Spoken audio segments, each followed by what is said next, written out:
Naglalagas ba ang balahibo ng iyong pusa? Kung nais mong malaman ang dahilan nito, then itong video ay para sa iyo.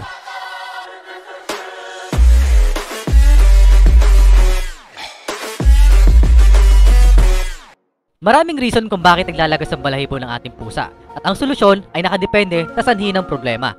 Una sa lahat, dapat natin maintindihan na nagpapalit talaga ng balahibo ang mga pusa. Naglalagas sila ng mga patay na balahibo nang sa ganon ay may mga bagong tutubo. Ito rin ang sign na healthy ang ating pusa dahil ang pusang may sakit, hindi sila nag-shed at hindi rin sila nag-groom madalas. Ang hair cycle nila ay may 4 na phase na nakikita ninyo ngayon. A few moments later. A few inches later. Binanggit ko siya dahil mahalaga ito para maintindihan ang una sa ating listahan, ang stress. Napansin nyo ba na kapag dinadala nyo sa vet ng pusa nyo, grabe maglagas? O kaya kapag nagugulat sila o nakikipag-away, nagliliparan ng mga balahibo nila? Kung oo, dahil ito sa stress. Gaya sa tao, tumataas ang ating balahibo at nagkakaroon tayo ng goosebumps kapag tayo kinakabahan.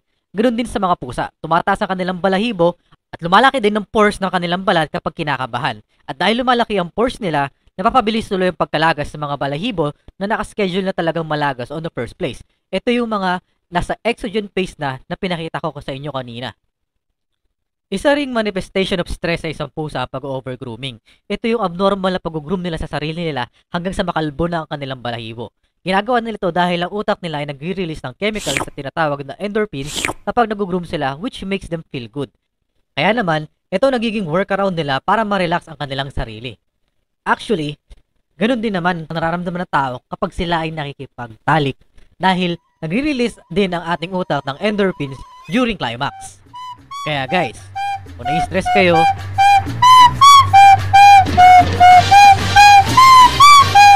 anyway, sunod sa ating listahan ay ang shedding season. Most of the time, nag-shed sila ng balahibo kapag summer para makapag-adapt sa init ng paligid nila. At kumakapal naman ulit ito during cold weather. For indoor cats na lagi nang nasa loob ng bahay at hindi naman madalas na aarawan, wala silang specific time of the year para maglagas. It can happen anytime or syempre, mas madalas kung mainit din sa loob ng bahay.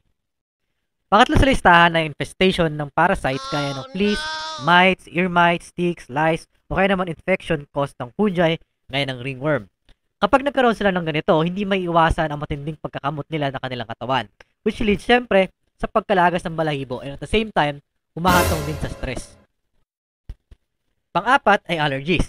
Gaya ating mga tao, nagkaka-allergy tayo sa pagkain, insect, gamot, alikabok o kaya kahit sa pollen. Ganoon din ang mga pusa. Nangangati sila dahil sa allergy hanggang sa malagas at makalpo ang kanilang balahibo. Panglima ay nutrition. Kung hindi sila nagkakaroon ng sapat na nutrisyon galing sa kanilang kinakain, hindi magiging maganda at healthy ang kanilang balahibo, which will lead sa paglalagas. Kaya importante na alam natin ano nga ba ang nutrisyon na kailangan nila at kung ang pinapakain natin sa kanila ay meron ba nito. Aside sa kulang na nutrisyon na nakukuha sa pagkain, nasisira din ang balahibo nila kapag palagi natin silang pinaliliguan. Hindi kasi nila kaya mag-produce ng sarili nilang body oil para maging healthy at shiny ang kanilang balahibo. Hindi sila kagaya nating mga tao na kapag hindi naligo ay naglalakit kagad ang ating buhok. Kaya umaasa na lang sila sa mga fatty acids na nakukuha nila sa kanilang pagkain o kaya naman sa mga supplements na binibigay natin sa kanila. Kung paliligo natin sila madalas, magiging dry at masisira ang kanilang balahibo na magresulta syempre sa madaling pagkalagas nito. Last but not the least is health. Ang cats ay master of disguise, ika nga nila. Napakagaling nila magtago ng kanilang mga nararamdaman na sakit. Hindi ito madaling mapansin habang naglalakad sila o kaya tumatalon sila. Mapapansin mo na lang dahil madalas nila dilaan ang parte ng katawan nila na sumasakit. At most of the time, sa ganitong senaryo, is an internal issue na dapat ma-check agad ng veterinarian para maagapan agad kung ano man ang iniinda nila. So ayun guys, no, ang iba't ibang rason bakit naglalagas ng balahibo ang ating pusa. So kung gusto nyo masolusyonan ang paglalagas ng balahibo ng alaga nyo, dapat po nating alamin kung ano nga ba ang source ng paglalagas nila. Madalas ba silang magkamot o madalas ba silang mag-groom? May mga sugat ba sila o kuto? May nagbago ba sa loob ng bahay nyo na pwedeng ika-stress nila? Basically, we have to understand the situation first para maibigay natin sa kanila ang tamang solusyon.